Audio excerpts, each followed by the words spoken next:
Hello everyone. तो कैसे हैं आप सभी। हम लोग पॉलिटी का पीवाईक्यू कर रहे थे आने वाले एग्जाम को ध्यान में रखते हुए। तो कुछ वीडियो चैनल पर डाले हुए हैं। हम नेक्स्ट देखते हैं संविधान की प्रस्तावना से preamble of the constitution. Question है, संविधान की मूल संरचना की अवधारणा सर्वोच्च न्यायालय द्वारा किस वाद में प्रतिपादित की गई। ये यूपी पीसीएस प्री 2022 का क्वेश्चन है। आपके ऑप्शन है A Yusuf versus state of Bombay 1954, B Golaknath versus state of Punjab 1967, C Chitralekha versus state of Mysore 1964, D Kesavananda Bharati versus state of Kerala 1973। तो जो बेसिक स्ट्रक्चर का ढांचा आया था वो आपको आया था the Kesavananda Bharati versus state of Kerala में। नेक्स्ट जो क्वेश्चन है, संघ एवं उसका राज्य क्षेत्र यूनियन इट्स टेरिटरी से है।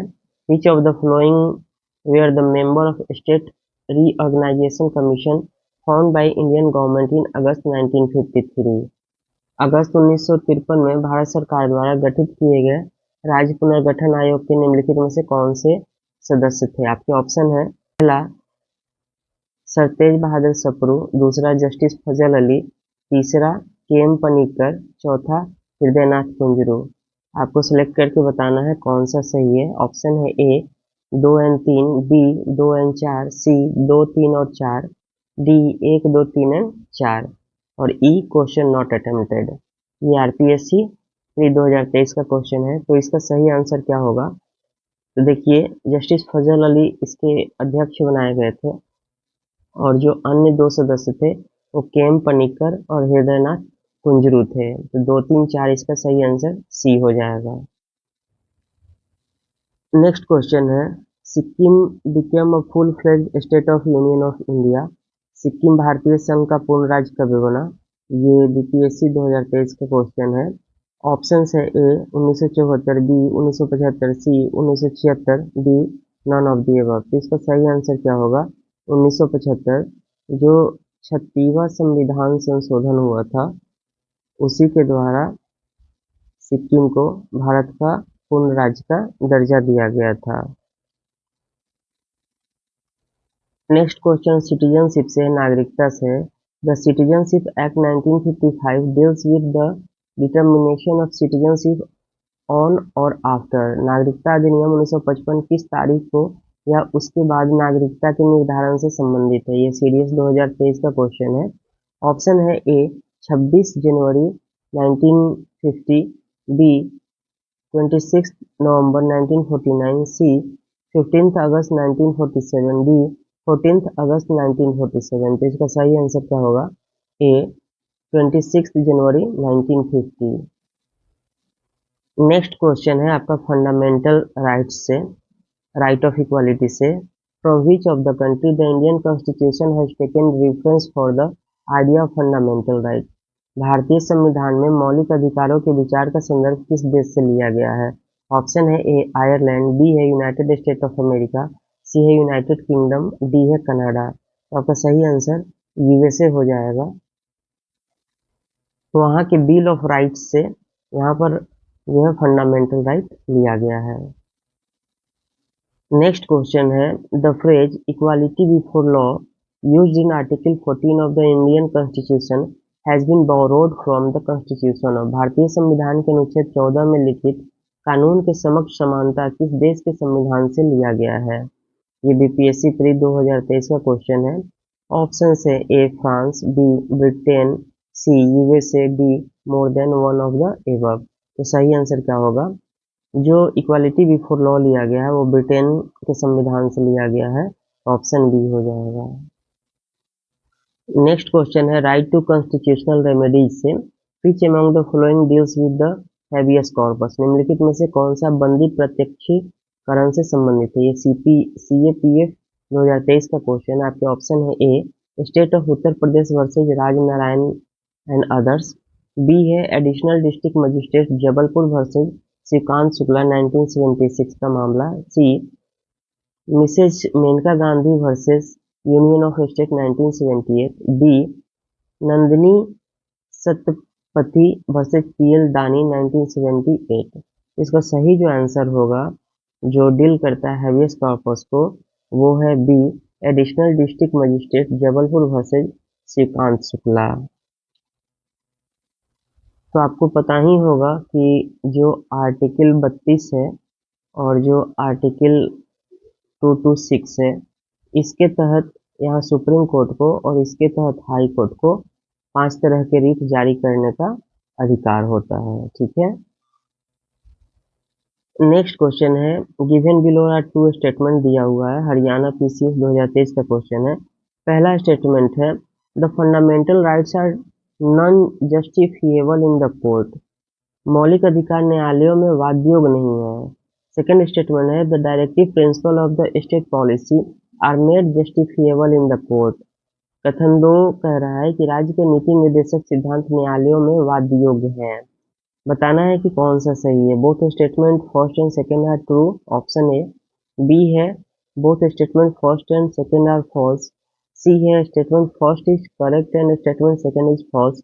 डी है statement first is incorrect and statement second is true. तो देखिए दोनों एक दूसरे के रिवर्स दिया हुआ है। जो डीपीएसपी होता है वो नॉन जस्टिफिएबल होता है, जबकि जो फंडामेंटल राइट है वो जस्टिफिएबल होता है, वाद योग होता है। इस प्रकार यह दोनों ही स्टेटमेंट क्या हो गया, गलत हो गया, क्योंकि करेक्ट आंसर बताना है तो ऑप्शन बी इसका सही आंसर होगा। नेक्स्ट जो क्वेश्चन है, which of the following conditions is are necessary for the issue of writ of certiorari in India, Bharat में उत्प्रेषण लेखा जारी करने के लिए निम्नलिखित में से कौन सी शर्तें अनिवार्य है। ये सीडीएस 2023 का क्वेश्चन है। आपका पहला है This should be tribunal or an officer having legal authority to determine questions affecting rights of the subject and having a duty to act judicially। ऐसा अधिकारी या ऐसा अधिकारी होना चाहिए जिसके पास प्रजाजनों के अधिकार को प्रभावित करने वाले प्रश्नों का निर्धारण करने का विधिक प्राधिकार हो और न्यायिक रूप से कार्य करने का कर्तव्य हो। दूसरा है such tribunals or officers has acted without jurisdiction, ऐसे अधिकरण या अधिकारी ने अधिकारिता के बिना कार्य किया हो। सिलेक्ट द करेक्ट आंसर बताना है। तो देखिए जो उत्प्रेषण होता है ये बेसिकली जो अधीनस्थ जो हायर जुडिशियरी होती है उसके नीचे जो लोअर जुडिशियरी होती है, जब वो डिसीजन ले लेती है तो उसके डिसीजन को रोकने का काम कौन करता है, हायर जुडिशियरी करता है। ये बेसिकली ऐसा है कि अगर कोई जुडिशियरी जो है लोअर जुडिशियरी अपने अधिकार क्षेत्र से बाहर जाकर डिसीजन दे रहा है तो उसको वो अपने अधिकारिता का उल्लंघन ना करे, इसको रोकने का काम हायर जुडिशियरी करती है। तो इसमें दोनों ही सही है आपका, बोथ फर्स्ट एंड सेकेंड। और जो एक प्रतिषेध होता है सेध, ये बेसिकली क्या हुआ, उत्प्रेषण जब डिसीजन आपने ले लिया उसके बाद ये लागू होता है। प्रतिषेध क्या होता है, उसके दौरान ही जब ड्यूरेशन चल रहा हो, प्रतिषेध कार्यवाही के दौरान जो कार्यवाही चल रही होती है उसी के दौरान इस पर प्रतिबंध लगाया जा सकता है और ये डिसीजन लेने के बाद लगता है। नेक्स्ट क्वेश्चन है, who said the following words about fundamental rights? A fundamental right should be looked upon not from the point of view of the particular difficulty of the moment, but as a something that you want to make permanent in this constitution। मौलिक अधिकारों के बारे में निम्नलिखित शब्द किसने कहे? एक मौलिक अधिकार को उस क्षण की किसी विशेष कठिनाई के दृष्टिकोण से नहीं देखा जाना चाहिए, बल्कि एक ऐसे चीज के रूप में जिसे आप संविधान में अस्थायी बनाना चाहते हैं। ऑप्शन है A justice PN Bhagwati, B Jawaharlal Nehru, C doctor S Radhakrishnan, D doctor B R Ambedkar. तो यह जो स्टेटमेंट है ये जवाहरलाल नेहरू जी ने कहा था, तो ऑप्शन बी इसका सही आंसर होगा। नेक्स्ट जो क्वेश्चन है, directive principle of the state policy से, राज्य के नीति निर्देशक सिद्धांत से। The concept of the directive principle of the state policy in the Indian Constitution was borrowed from the Constitution। और भारतीय संविधान में राज्य के नीति निर्देशक सिद्धांत की अवधारणा किस देश के संविधान से ली गई है? आपके ऑप्शंस हैं, ये बीपीएससी प्री 2023 का क्वेश्चन है। आपके ऑप्शंस है A England, B Switzerland, C Ireland, D none of the above. तो सही आंसर इसका आयरलैंड होगा। नेक्स्ट क्वेश्चन है, with reference of directive principle of the state policy consider the following statement. राज्य के नीति निर्देशक सिद्धांतों के संदर्भ में निम्नलिखित कथनों पर विचार कीजिए। ये हरियाणा पीसीएस 2023 का क्वेश्चन है। आपका फर्स्ट है, the directive principle of the state policy of Indian constitution have been clearly divided into 3 parts, that is socialist, Gandhian and liberal. भारतीय संविधान के अंतर्गत राज्य के नीति निर्देशक सिद्धांतों को 3 भागों में विभक्त किया गया है, यथा समाजवादी, गांधीवादी और उदारवादी। दूसरा है, directive principles of the state policy related to cooperative society under the article 43 of the Indian Constitution is taken from Nehru's Objective Resolution of 1946। भारतीय संविधान में राज्य को नीति निर्देशक सिद्धांत जो सहकारी समिति अनुच्छेद 43 के अंतर्गत से संबंध है, को नेहरू के वस्तुनिष्ठ प्रस्ताव 1946 से लिया गया है। इसमें आपको बताना है कौन इनकरेक्ट है। आपके ऑप्शन है ए ओनली 1, दूसरा है 2 ओनली, तीसरा है C both 1 and 2, D neither 1 and not 2। तो देखिए इनकरेक्ट बताना है। कॉन्स्टिट्यूशन में इसको कहीं भी मेंशन नहीं किया गया है कि इसको 3 पार्ट में बांट के अध्ययन करना है।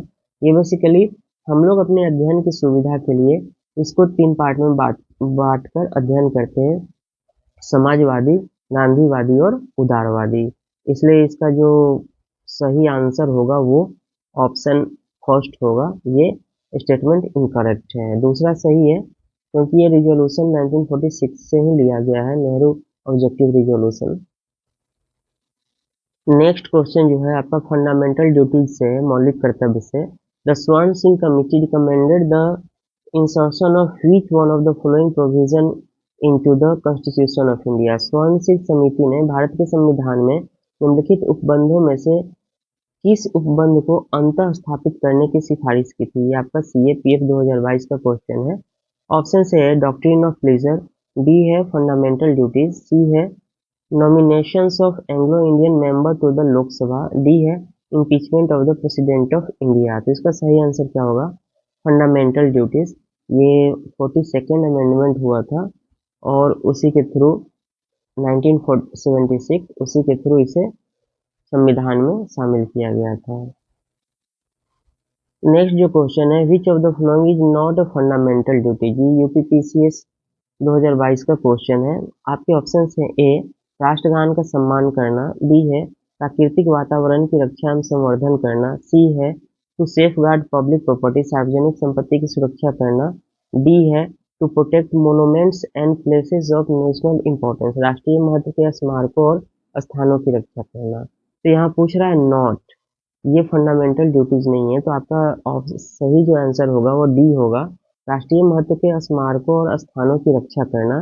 ये बेसिकली DPSP के अंतर्गत आता है और ये आर्टिकल 49 के अंतर्गत आता है।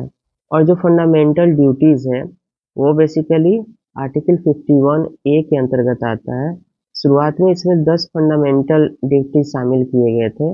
बाद में जो है शुरुआत कहने का अर्थ है 42वां कॉन्स्टिट्यूशन अमेंडमेंट से और 1976, और बाद में क्या हुआ 11वां जो पॉइंट ऐड किया गया 11वां फंडामेंटल ड्यूटीज, वो किया गया कब आपको 86 अमेंडमेंट 2002 से।